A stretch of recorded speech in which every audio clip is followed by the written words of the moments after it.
예, 반갑습니다, 여러분. 또 공원에 나와 있습니다. 타박타박 이래 공원을 이래 걷는 것도 낭만입니다.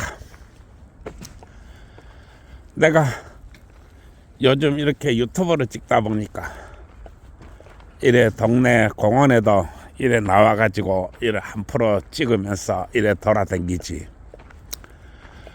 집안에 있으면은 뭐 이런 거 찍지도 못합니다. 더군다나 이런 좋은 공원에 바람을 쐬어가면서 돌아다니기도 못합니다. 참 언제 봐도 고요하고 이 가로등까지 환하게 켜져 있으니 참 더 좋습니다. 오늘 이야기할 것은 이 성매매 합법화와 카르텔에 대한 이야기입니다. 성매매 합법화와 카르텔, 이게 무슨 관계가 있느냐? 아주 깊은 관계가 있습니다. 성매매 합법화를 어떻게 할 것인가? 여기에 여러 카르텔들이 달라붙습니다. 어떤 카르텔은 성매매 합법화에 찬성을 할 것이고, 어떤 카르텔은 성매매 합법화에 반대를 합니다. 또 어떤 카르텔은 이 성매매 합법화에서 우리 카르텔이 얼마만큼 이득을 가져갈 것인가, 이걸 저울질합니다. 또 이 성매매 합법화를 보면서 어떻게 해야 저 성매매 합법화의 방향을 틀을 수 있을까? 또 어느 만큼 성매매 합법화를 해야만이 최대의 이익을 거둘 것인가? 이런 것들을 계산을 하는 것이 바로 카르텔이라고 하는 것입니다. 그리고 우리의 문화와 방송과 이 언론 이런 것들은 전부 카르텔로 움직입니다. 따라서 나는 의식이라고 하는 것은 무엇인가 라고 이야기했습니다. 의식이라고 하는 것은 무엇인가? 의식이라고 하는 것은 보고 듣고 느끼는 것에서 탄생한다, 이렇게 얘기했습니다. 좋은 것을 보고 좋은 것을 느끼고 좋은 것을 생각하면 좋은 방향으로 나아갑니다. 그러나 나쁜 것을 보고 나쁜 것을 생각하고 나쁜 것을 느끼게 되면 나쁜 것으로 나아갑니다. 이 의식에 있어서 옳고 그름이라고 하는 것은 대단히 판단하기 어려운 잣대이기 때문에 그렇습니다. 따라서 나는 이야기했습니다. 어떤 법이 생겨나면 어떤 단체가 이익을 보고 어떤 단체가 손해를 볼까? 누가 웃고 누가 울을까? 나는 항상 생각하라고 했습니다. 이것을 생각하지 못하면 우리 사회가 자본주의가 되든 공산주의가 되든 참 암담하고 또 살아가기 힘들게 될 것입니다. 따라서 우리는 카르텔이 무엇인가? 여기에 대해서 알아봐야 됩니다. 이 카르텔은 큰 카르텔이 있고 작은 카르텔이 있습니다. 그리고 작은 카르텔이 모여서 큰 카르텔을 만듭니다. 그리고 카르텔은 카르텔과 이합 집산합니다. 그리고 국가라는 것은 이 카르텔들이 모여서 만들어지는 것입니다. 그리고 국가가 돌아가고 국가가 운영되는 것도 결국 이 카르텔이 하는 것입니다. 국민은 개돼지라고 했습니다. 국민은 왜 개돼지인가? 바로 카르텔이 아니기 때문에 그렇습니다. 국민이라고 하는 것은 카르텔에 속해 있는 것이 아니고 마치 여기에 있는 이 나무와 전등과 사람과 이 공원시설 모든 것이 한 덩어리로 뭉쳐서 움직이는 것과 같습니다. 국민이라고 하는 것은 그런 것입니다. 따라서 국민이라고 하는 것은 항상 카르텔의 향방과 카르텔이 나아감에 신경을 곤두서 있어야 됩니다. 왜냐하면 국가의 번영을 이루는 것도 카르텔이고 국가의 앞으로 나아가게 하는 것도 카르텔이고 국가를 무너뜨리는 것도 카르텔이고 국가를 불행으로 갖다가 몰아넣는 것도 역시 카르텔이기 때문에 그렇습니다. 그래서 나는 이야기합니다. 돈을 생각해라. 돈은 너무도 정직하다. 돈을 아끼고 돈을 잘 관리를 해라. 그리고 시간을 아껴라. 또 책을 가까이 하라. 나는 항상 이야기하고 있습니다. 그러면 카르텔이라는 것은 무엇인가? 우리나라는 이 많은 부서가 있습니다. 입법, 사법, 행정, 의료, 건설 이렇게 많은 부서가 있습니다. 이 부서가 바로 카르텔입니다. 그리고 이 카르텔에는 스스로 법을 가지고 있습니다. 즉 카르텔이 법을 소유하고 있다 이런 얘기입니다. 건설이면은 이 건설에 따른 수많은 법률이 있고 교통이면은 수많은 또 법률이 있습니다. 카르텔이 법을 가지고 있다는 얘기입니다. 또 의료라고 하면 의료법이라고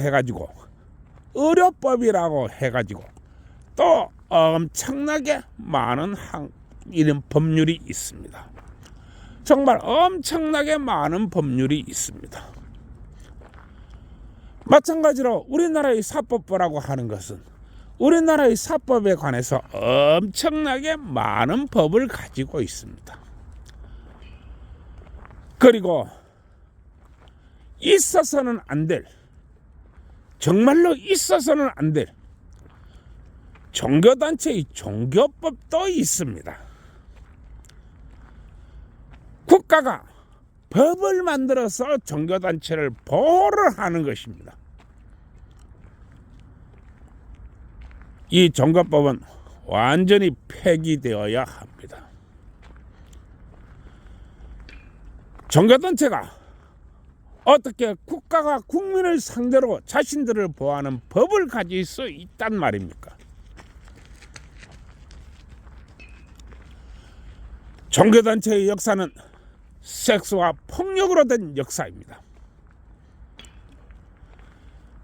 종교단체의 역사는 섹스와 폭력으로 된 역사라고 하는 것입니다. 어떻게 이런 단체들이 국가를 상대로 법을 가지고 국민을 상대로 법을 가지고 존재합니까? 종교법은 완전히 전체로 다 폐지되어야 합니다. 이렇듯 우리나라의 입법, 사법, 건설, 행정, 교육, 의료 할 것 없이 전부 다 각 분야에서 전부 법이 존재합니다. 내가 이야기하는 이 민법, 사법, 형법 이런 것만이 법이 아니라고 하는 것입니다. 민법, 사법, 형법 이런 것들은 사법부가 가지고 있는 마치 수많은 법 중에서 하나라고 하는 것입니다. 따라서 이 많은 카르텔 앞에는 또 작은 카르텔끼리 또 이합집산합니다. 예를 들어서 종교단체로 칠 것 같으면 A 종교단체, B 종교단체, C 종교단체, D 종교단체 이런 식으로 또 나누어집니다. 이들은 이 카르텔에서 전체 이 한 분야의 카르텔에서 지분을 가지고 움직이는 것입니다. 이것은 교육이라 해도 마찬가지고 사법이라 해도 마찬가지고 건설이라 해도 마찬가지고 교육이라 해도 마찬가지입니다. 이게 바로 이 카르텔이 구성이 어떻게 이루어지는가를 이야기하는 것입니다. 그리고 이 카르텔이 좀처럼 잘 양보하지 않는 것, 그건 바로 돈입니다. 돈 말입니다. 돈이란 얘기입니다. 그 애비애미도 없다는 바로 그 돈이라는 것입니다. 그리고 카르텔과 카르텔은 서로 이전 투구를 합니다.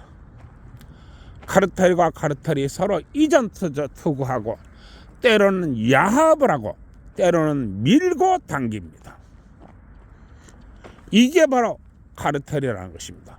그러면 종교단체도 법을 가지고 있고 교육부도 법을 가지고 있고 의료 분야도 법을 가지고 있고 건설 분야도 법을 가지고 있고 마치 우리나라의 모든 것들이 다 자체적인 법을 가지고 있다고 하는 것입니다. 따라서 이 법은 너가 잘못됐으니까 우리가 한번 눈 감아 줄게. 그 대신 우리가 잘못했을 때 너가 한번 눈 감아줘. 이렇게 된다는 것입니다. 이게 카르텔이 밀고 당기기입니다. 이렇게 될 때 결국 국민만 바보가 된다고 하는 것입니다. 내가 성매매 합법화를 하면서 이 카르텔에 대해서 이야기하는 것은 사람들은 얘기합니다. 성매매 합법화가 되면 우리나라의 강간범이 넘쳐나게 될 거야 라고 이야기합니다. 성매매 합법화를 했는데 왜 우리나라 강간범이 넘쳐나지요? 그거하고는 아무런 관계가 없는 것입니다. 오히려 성매매가 합법화되었으니까 오히려 강간범 같은 것들이 더 없어져야 되지요. 왜냐하면 애비애미도 없는 돈이 사용이 되는데 강간범이 어디 있나요? 다 서로 이 관계를 가지면서 돈이 왔다 갔다 하는 일인데요. 그러나 이러한 것들을 극렬히 반대하는 단체들이 있습니다. 바로 섹스와 폭력으로 무장된 이 종교단체입니다. 그들은 섹스가 통제되고 깊이 어둠 속에 숨어있고 함부로 범접하지 못하는 영역이 되어야 합니다. 그래야만이 돈이 됩니다. 왜냐하면 A 종교단체, B 종교단체, C 종교단체에서 여자들이 뻘거벗고 이놈저놈 하고 바가도 아무런 죄가 없다라고 이야기합니다. 그러나 집에서 남편과 아내가 이 부부관계를 하는 것은 엄청난 죄악이다 이렇게 이야기합니다. 그리고 부부강간죄를 만듭니다. 얼마나 부부끼리 이 사랑을 나누기가 어려워지나요? 또 간통죄를 만듭니다. 간통죄를 만드는 있던 간통죄를 폐지를 시킵니다. 즉 이미 만들어져 있는 간통죄를 폐지를 시킵니다. 그러면은 A 종교단체, B 종교단체, C 종교단체, D 종교단체는 좋아서 죽습니다. 왜냐하면 남의 여자를 마음대로 탐해도 아무런 죄가 되지 않기 때문에 그렇습니다. 그러면 우리 대한민국 사법부 주식회사는 또 얼마나 좋아하겠나요? 마누라와 남편이 싸워야 되고 남편과 이 간통을 저지른 놈과 또 싸워야 되고 싸우고 또 싸우면 이걸로 소송을 하게 되고 저걸로 소송을 하게 되고 소송에 소송을 부르고 항소에 항소를 부르고 정말 떼돈 됩니다. 그래서 내가 카르텔이 서로 밀고 당긴다. 서로 이합지손하고 이전투구한다. 이렇게 이야기하는 것입니다. 따라서 사회 문화가 발전됨에 있어서 절대로 성매매 합법화가 이루어지면 안 돼 라고 주장하는 사람들은 저 사람이 무슨 카르텔에서 저 말을 떠들면 돈을 얼마나 벌까, 저 말을 떠들어 가지고 어떤 자리를 얻을까, 저 말을 해가지고 어떤 이익을 벌까, 이런 생각을 해야 된다는 것입니다. 마찬가지로 성매매에 찬성하는 사람도 저 사람이 저런 말을 하면은 무엇을 노리고 하는 것일까, 돈을 얼마나 벌려고 그러는 것인가, 어떠한 자리를 얻는 것인가, 무엇 때문에 그러는 것인가 생각을 해야 된다는 것입니다.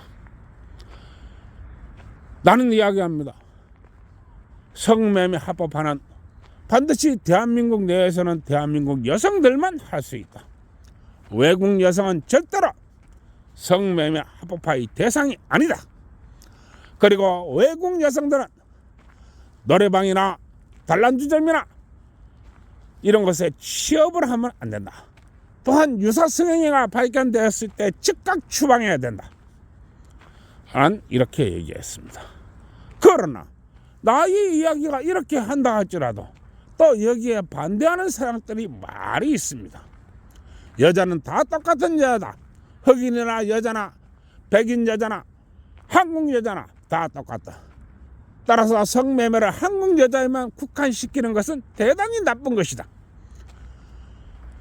뭐 이렇게 주장을 할 수도 있습니다. 그러면 생각을 해봐야 됩니다. 저 여자가 어느 카르텔에 속해 있을까? 또 저 사람이 어떤 카르텔에 속해 있을까? 그 카르텔에 속해서 저런 말을 하게 되면 얼만큼 이익을 벌까? 돈을 번다면 얼마나 벌까? 만약에 돈이 아니고 또 저렇게 떠든다면 저 사람이 무슨 자리를 얻을까? 무엇을 노리고 저런 말을 하는 것인가? 생각을 해야 된다고 나는 이야기하는 것입니다. 그러면 이렇게 생각을 하려고 하면 우리나라 남성들 또는 우리나라 여성들이 끊임없이 공부해야 된다는 것입니다. 사회의 현상을 공부하고 사회의 변화를 생각하고 사회의 돈의 흐름을 생각하고 이 카르텔이 이합집산과 이기전 투구에 대한 공부도 해야 된다는 것입니다. 이렇게 하려면 우리나라 국민 모두가 항상 책을 가까이 하고 항상 도서관에 앉아가지고 이 공부를 해야 된다는 것입니다. 시간은 공짜로 얻어지는 것이 아닙니다.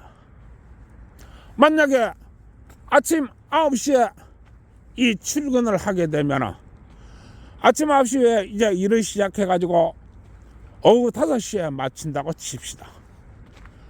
그러면 집에 오면 한 6시쯤 됐다 칩시다. 그러면 그 시간부터는 자기 혼자만의 시간이 아닙니다. 바로 이 애인과 또 마누라와 함께 하는 시간입니다. 그리고 난 후에 저녁 한 7시나 되면 밥을 먹고 또 그때부터는 또 자기 시간을 가져야 됩니다. 자기 시간이라고 하는 것은 신문도 보고 책도 보고 앞으로 일어날 수 있는 일도 생각하고 이렇게 하는 것입니다. 그리고 한 9시나 10시나 되면 잠자리에 들어갑니다. 이때부터 이 잠자리의 시간은 부부의 시간이 되어야 합니다. 즉 부부 침실의 시간이라고 하는 것입니다. 공짜로 있는 시간이 아니라는 것입니다.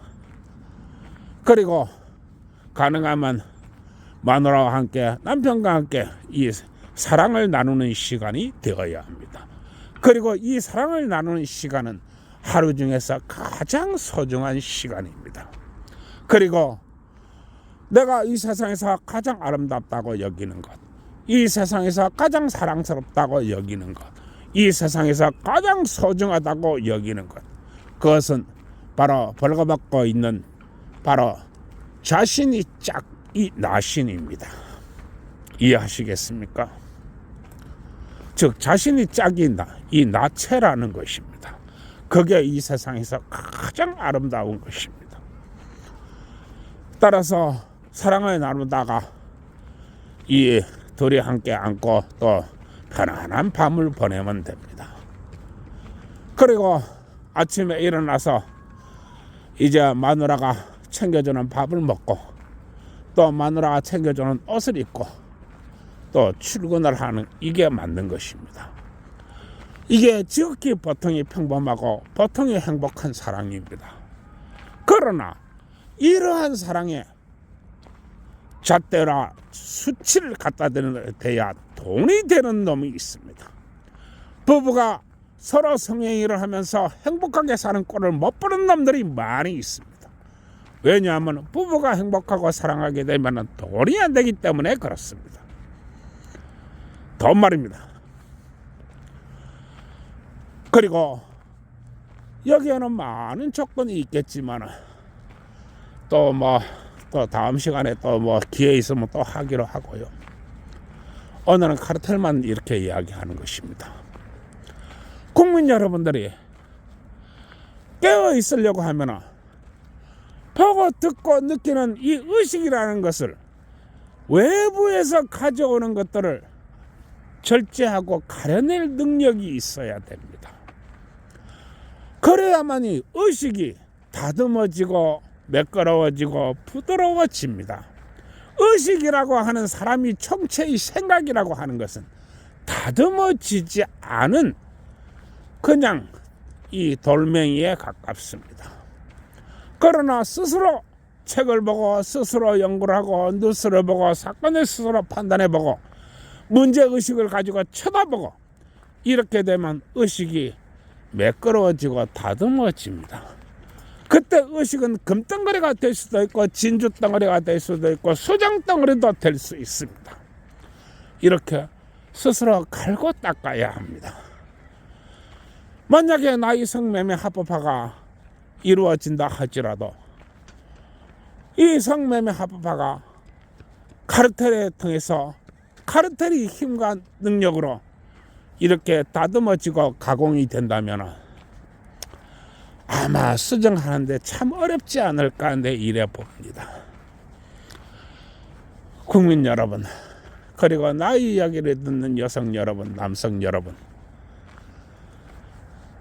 이 세상에서 우리는 돈은 더럽다고 배웠습니다. 추하다고 배웠습니다. 그리고 우리가 가장 많이 듣고 뼛속까지 들은 말, 네가 죽을 때 돈 가져갈 거가. 돈이라고 하는 것은 써야 하는 것이야. 공술에 공수거란 말이야. 죽을 때 수위에는 주머니가 없는 거란 말이야. 많이 듣습니다. 그런 말 하지 마십시오. 사람이 죽고 나면 돈 얼마나 들어가는 줄 아십니까? 사람이 죽으면요, 그때부터 돈 많이 들어갑니다. 빈손으로 왔다가 빈손으로 가요? 뭐 빈손으로 왔다가 빈손으로 갑니까? 아이 임신하면 그때부터 돈 얼마나 들어가는 줄 아십니까? 아이 낳을 때까지 돈 얼마나 들어가는 줄 알아요? 좀 우리 의식을 좀 다듬고 의식이라는 가공되지 않은 커다란 돌멩이를 스스로 노력하고 다시 스스로 공부하는 것으로 갈고 닦고 다듬어서 마치 반짝이는 금덩어리처럼 만들고 또 투명한 수정처럼 만드시기 바랍니다. 오늘 내가 이 카르텔에 대해서 이야기를 하고 있는데 앞으로 내가 주장하는 이 성매매 합법화가 이 카르텔에 대해서 어떻게 가공되고 어떻게 나아갈지는 저도 잘 모르겠습니다. 그러나 국민 여러분들이 깨어 있어 가지고 내가 주장